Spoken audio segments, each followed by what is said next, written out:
Anadan olmasının 100 illiyi qeyd olunan xalq rəssamı Cahangir Mahmudoğlu Rüstəmov Azərbaycan təsviri sənətinin 20-ci əsrdə formalaşan realist boyakarlıq məktəbinin görkəmli nümayəndələrindən biri kimi milli incəsənət tariximizdə özünəməxsus yer tutur. O, şərəfli və məhsuldar yaradıcılıq yolu keçərək xalqın həyat salnaməsini yaradan sənətkarlardandır. Rəssamın əsərlərində doğma torpağa bağlılıq hissi və Azərbaycan təbiətinin poetik obrazı bütöv bir estetik sistem daxilində təqdim olunur. 5 mart 1926-cı ildə Bakıda incəsənətə bağlı bir ailədə dünyaya gələn rəssam uşaqlıqdan rəsmə böyük maraq göstərmişdi. Cahangir Rüstəmov Əzim Əzimzadə adına Azərbaycan Dövlət Rəssamlıq Məktəbinə daxil olmuş, burada Azərbaycan Rəssamlıq Məktəbinin görkəmli nümayəndələri olan Səttar Bəhlulzadə və Baba Əliyev kimi sənətkarların təsiri altında formalaşmışdı. Rəssamlıq məktəbini bitirdikdən sonra Vasili İvanoviç Surikov adına Moskva Dövlət Rəssamlıq İnstitutunda təhsilini davam etdirməsi onun yaradıcılıq dünya görüşünün genişlənməsində mühüm rol oynamışdı. Lakin böyük qardaşının cəbhədə olması səbəbindən ailə qayğılarının gənc rəssamın üzərinə düşməsi onun təhsilini yarımçıq qoyaraq Bakıya qayıtmasına səbəb olmuşdu.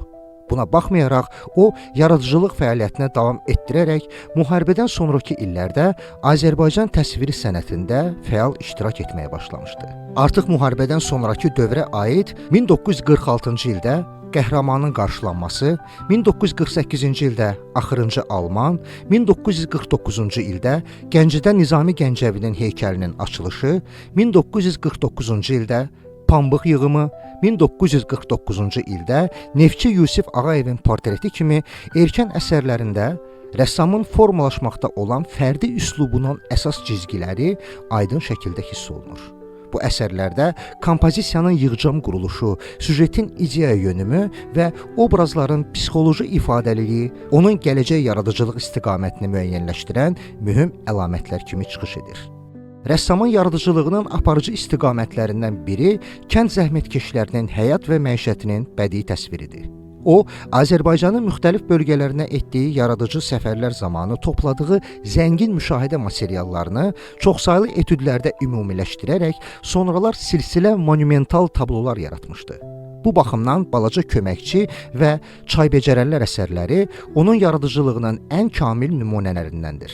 Xüsusilə Çay Becərənlər tablosunda dolu zəmbillərlə addımlayan qızların plastik ritmlə qurulan fiqurları kompozisiyanın yığcamlığı və koloristik bütövlüyü ilə seçilir. Kolxozçular, tarla zəhmətkeşləri kimi əsərlərdə isə lirik ovqat, milli koloritin zənginliyi və emosional ifadəlilik kənd həyatının poetik obrazını yaradır. Sovet dövrünün ideoloji çərçivələri daxilində fəaliyyət göstərməsinə baxmayaraq, Cahangir Rüstəmov bir çox həmkarları kimi həmin məhdudiyyətlər daxilində yüksək bədii keyfiyyətlərə malik əsərlər yaratmağa nail olmuşdu. Onun tablolarında süjet və rəng qamması arasında müşahidə olunan daxili səsləşmə əsərlərin emosional təsir gücünü artıran mühüm amillərdəndir. 1958-ci ildə məişət janrında yaratdığı Ailə Sevinci və 1967-ci ildə ilk şeirlər tabloları rəssamın yaradıcılıq dəstxəttinin yetkinləşdiyini göstərən mühüm nümunələrdir. Portret janrında yaratdığı əsərlərdə isə rəssam insan xarakterinin əsas xüsusiyyətlərini onun daxili aləmi ilə vəhdədə açmağa çalışmışdı.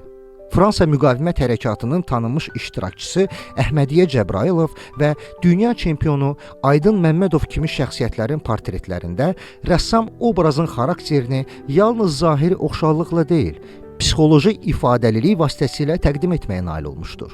Cahangir Rüstəmov yaradıcılıq fəaliyyəti boyunca tez-tez müxtəlif ölkələrə səfərlər etmişdir. 1960-cı illərdə Avropa və Şimali Afrika ölkələrinə etdiyi səfərlər onun yaradıcılığında yeni motivlərin yaranmasına səbəb olmuşdu. Bu səfərlərin nəticəsi kimi 1961-ci ildə Louvre, 1961-ci ildə Karfagen yaxınlığında, 1961-ci ildə Kayruanlı qız kimi əsərlər meydana gəlmişdi. Bu tablolar sadə süjet quruluşuna baxmayaraq, emosional obrazlılığı və koloristik ifadəliyi ilə seçilir. Rəssam 1968-ci ildə Amerika Birləşmiş Ştatlarına yaradıcılıq ezamiyyətinə getmiş, bu səfər onun sənət dünya görüşünün daha da genişlənməsində mühüm rol oynamışdır. O, New York, Buffalo, Vaşinqton, San Fransisko və Los Anceles şəhərlərində fəaliyyət göstərən aparıcı sərgi qaleriyalarını və muzeyləri ziyarət etmiş, Amerika təsviri sənətinin zəngin ənənələri ilə yaxından tanış olmuş, müasir bədii axtarışları diqqətlə izləyərək onları yaradıcılıq düşüncəsindən keçirmişdi. Cahangir Rüstəmov milli təsviri sənətimizin inkişafına verdiyi dəyərli töhfələrə görə 1982-ci ildə əməkdar rəssam, 2002-ci ildə isə Azərbaycan Respublikasının xalq rəssamı fəxri adlarına layiq görülmüşdür. Bu yüksək adlar onun yaradıcılıq yolunun yalnız rəsmi qiyməti deyil, həm də sənətə sədaqətlə həsr olunmuş şərəfli ömrünün təbii nəticəsidir.